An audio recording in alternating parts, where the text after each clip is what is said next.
Bonjour à tous, bienvenue dans l'actualité de ce jeudi 16 avril. Les petites communes souffrent, elles manquent en effet de médecins. Exemple d'une pénurie qui se propage, notamment à Némy. Ici, à partir du mois de juin, le dernier professionnel de santé partira à la retraite sans qu'il y ait de remplaçant. La plage, ce n'est pas seulement le lieu des châteaux de sable, c'est aussi un grand espace qu'il faut protéger. C'est d'ailleurs le message lancé par les professionnels de l'environnement aux tout-petits, ces jeunes qui seront les éco-citoyens de demain.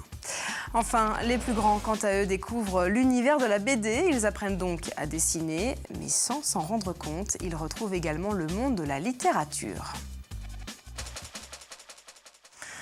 On débute avec ces chiffres. La Vendée compte moins d'un médecin pour 1000 habitants. Autant dire que le département souffre d'une réelle pénurie. La principale explication se trouve dans l'âge de ces professionnels de santé. Sur les quelques 520 médecins vendéens, 1 sur 2 a plus de 50 ans. Depuis plusieurs années, les départs à la retraite sont donc nombreux. Et le problème, c'est que les jeunes diplômés ne souhaitent pas s'installer dans les petites communes. C'est ce qui arrive à Némy, qui lance donc un appel. Ville vendéenne recherche médecin. C'est un reportage de Samuel Grasset. Le cabinet n'est ouvert que quelques heures par semaine. Le docteur Renoul n'exerce plus qu'à temps partiel et à partir du mois de juin, elle cessera définitivement son activité pour partir à la retraite. La commune de 2700 habitants va donc se retrouver sans médecin généraliste. Une situation qui inquiète les habitants. Les urgences, c'est déjà bondé, alors je sais pas où on va aller là. Puis même les gens qui ont des renouvellements d'ordonnances, des choses comme ça, ils iront pas aux urgences, c'est pas possible. Cela fait près d'1 an et demi maintenant que la mairie cherche un remplaçant. Une annonce a été diffusée dans toutes les universités de médecine de France, au Conseil de l'Ordre, dans le quotidien du médecin, sur des sites internet spécialisés. Des généralistes néerlandais et roumains se sont montrés intéressés, sans que les démarches n'aboutissent, et les zones rurales ont du mal à attirer les jeunes médecins français. Les premiers diplômés recherchent déjà des postes dans des grandes villes. Et puis les femmes recherchent aussi des postes à temps partiel. Donc cela ajoute beaucoup de difficultés qui, cumulées, font qu'aujourd'hui, il y a une pénurie de médecins en France. Donc effectivement, il y a 4-5 ans, on pouvait encore avoir des médecins étrangers.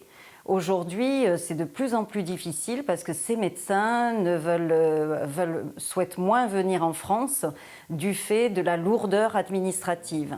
Némy vient donc de lancer un appel d'offres pour trouver un cabinet de recrutement spécialisé.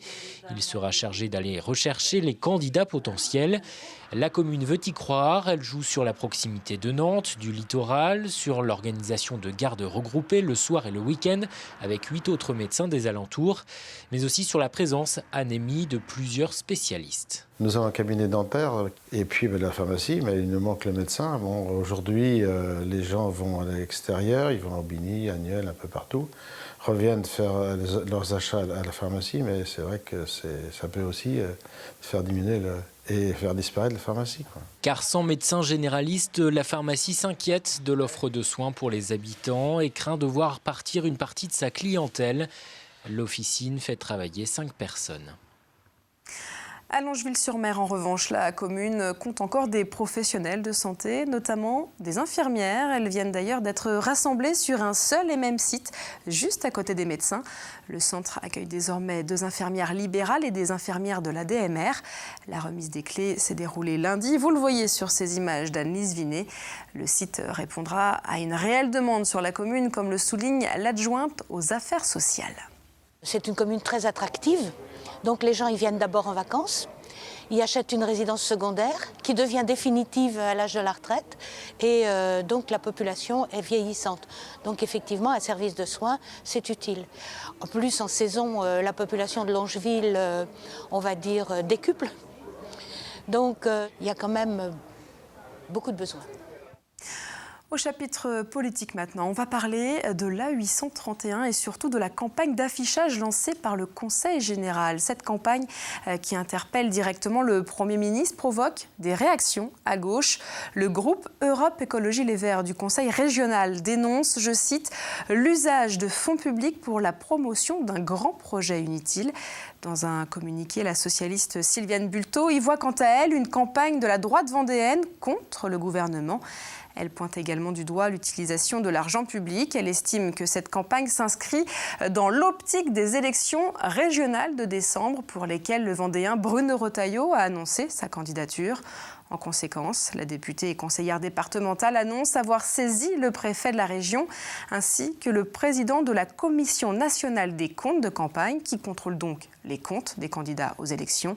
Et de son côté, le conseil départemental présidé par Yves Auvinet répond dans un communiqué que le montant de cette opération s'élève à 4 000 €.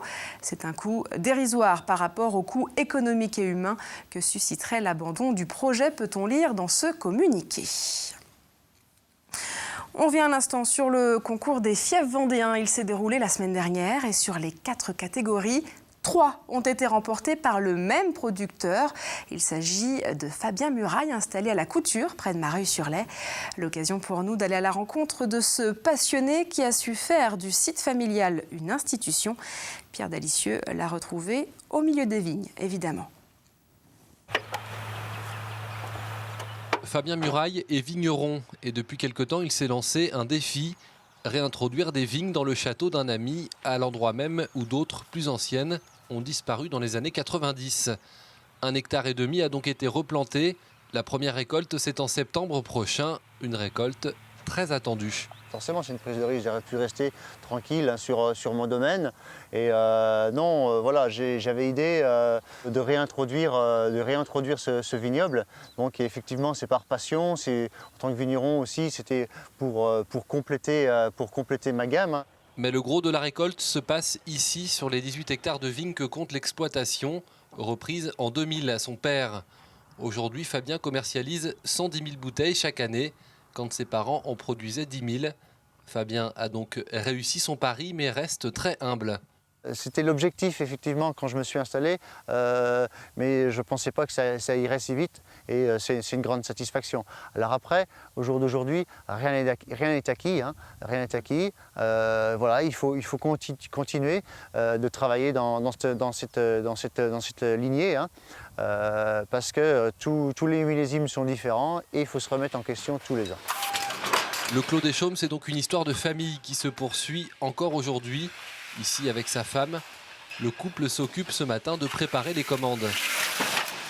Ça peut être aussi le personnel qui travaille chez nous, mais c'est vrai qu'on est assez présents, nous, à la préparation des commandes et les expéditions, quoi. Le domaine propose aujourd'hui plusieurs gammes de rouge, de rosé ou de blanc. Un vin reconnu, à apprécier bien sûr, avec modération. L'école, c'est aussi loin de la classe. Exemple avec les jeunes du lycée Nature. Demain, ils deviendront des professionnels du jardin ou de la forêt. Mais avant ça, durant leur formation, ils participent à des chantiers sur le terrain. L'occasion pour eux de s'immerger dans leur futur environnement. Grégoire de Châtillon les a retrouvés en plein exercice sur un site abandonné depuis plus de 30 ans. C'est dans le cadre de leur cursus au lycée Nature que cette classe de seconde a nettoyé, taillé, débroussaillé cette prairie humide restée abandonnée depuis 30 ans. Il y a beaucoup de monde, on est environ une quarantaine de personnes et donc on peut facilement évacuer dans cette zone très très humide où on ne peut pas circuler en tracteur vers le tracteur et ensuite faire une placette de stockage où on organisera le broyage par copeaux et la création de copeaux ensuite. L'objectif de cette gestion, c'est de conserver une biodiversité liée aux prairies. Donc ça, c'est une grenouille verte. Et la grenouille, c'est celle qu'on entend tous les jours, c'est celle qu'on entend là, le chorus qu'on entend juste à côté dans l'étang. C'est ça qui nous casse les oreilles. Voilà. Ah, c'est ta faute. Voilà. Avant de passer à l'action, les élèves ont été briefés sur l'importance écologique du site et du chantier à mener. Nous, on intervient sur un milieu, on étudie d'abord ce milieu, on cherche à comprendre les problématiques, qu'est-ce qui fonctionne pas d'un point de vue environnemental, et ensuite, là, on intervient. Les élèves se retrouvent ainsi dans leur élément, un avant-goût également pour eux du monde professionnel. J'aime bien ça parce que ça permet de renforcer l'esprit de groupe, ça nous permet de travailler aussi et de ne pas faire que des chantiers au lycée. Et c'est ça qui est bien ici, c'est qu'on ne voit pas un métier mais une filière entière. C'est-à-dire nous, on fait à la fois des chantiers, mais on apprend en même temps, par exemple tout à l'heure, comme les grenouilles. On voyait un petit peu les races et les espèces. Grâce à cette restauration écologique, les vaches viendront bientôt pâturer sur ce site enfin nettoyé. On reste en plein air, mais avec les tout-petits à présent. À Notre-Dame-de-Mont, les plus jeunes découvrent la plage. Alors, ils ne sont pas là pour faire des châteaux de sable, mais plutôt pour découvrir les richesses de cet espace et surtout l'importance de le protéger. Annelise Vinet a suivi la visite proposée par Biotopia, le nouveau site réservé au monde du littoral, justement. C'est toi qui commences à te présenter ? Lou. Oscar. Après une brève présentation de chacun, direction la plage en passant par la forêt. L'occasion de s'arrêter quelques minutes pour écouter l'histoire d'un Bernard l'Ermite, une affaire de déménagement comme l'a bien compris Oscar. Il y avait une coquille trop petite et il changeait de coquille. Des coquilles que les enfants attendent impatiemment de ramasser. Mais d'abord, première prise de contact avec les lieux. Le vent, l'air marin, le sable, des éléments caractéristiques de la plage. Un réel trésor pour certains. Alors ça, ouais, c'est génial. Ça, c'est bien génial. Le but de cette animation, découvrir la laisse de mer. Pierre, lui, pense surtout à l'utilité de certains coquillages. C'est ce que c'est qu'un couteau de mer ? Oui, on peut creuser avec. Un atelier pédagogique donc, mais aussi une mission environnementale. C'est une première sensibilisation, leur expliquer que voilà, les choses qu'on trouve qui ne sont pas naturelles n'ont rien à faire sur la plage et qu'il faut faire attention lorsqu'on va se baigner, lorsqu'on pique-nique sur la plage, etc. Des sites patrimoniaux comme Biotopia proposent des formations au nettoyage des plages. Mais ce travail de protection de l'environnement est à réaliser aussi dans les terres, puisque 80% des déchets de nos plages sont d'origine continentale. Cette question à présent, comment intéresser les jeunes à la lecture ? Eh bien, à la Gaubretière, un stage de bande dessinée est proposé aux adolescents en vacances. L'idée est donc de dessiner, bien sûr, mais par ce biais, ils découvrent également l'importance d'une histoire racontée. Aurélia Horner a retrouvé ses dessinateurs en herbe. Il faut que tu détermines où est-ce que tu vas mettre le corps, où est-ce que tu mets la concierge qui entre dans le bureau. À 11 ans et demi, Clémentine est en train de réaliser ses premières planches de bande dessinée, d'après une histoire tout droit sortie de son imagination. Elle voit sa maîtresse par terre, elle croit qu'elle est morte et du coup elle appelle la police et en fait c'est juste la maîtresse, elle a fait juste un malaise. Inventer une histoire, la raconter et surtout apprendre à la mettre en image. Tel est le but de l'atelier. Moi je pense que c'est un peu compliqué, je pense que tu n'as pas besoin d'aller jusque-là. Hier on s'est rencontrés pour voir un peu les bases du scénario, comment on écrit une histoire, comment on la met en scène. L'après-midi moi je suis intervenu pour leur donner un cours de dessin, comment on crée des personnages, donc il y a des méthodes très simples pour pouvoir le faire. Et puis pour créer leurs personnages en tout cas. Et aujourd'hui, on met en application les deux choses, c'est-à-dire qu'ils ont écrit un peu de scénario hier, ils ont dessiné un peu les personnages. Aujourd'hui, on les met en scène et l'idée cet après-midi, c'est qu'ils fassent une planche de BD avec tout ce qu'ils auront appris avant, quoi.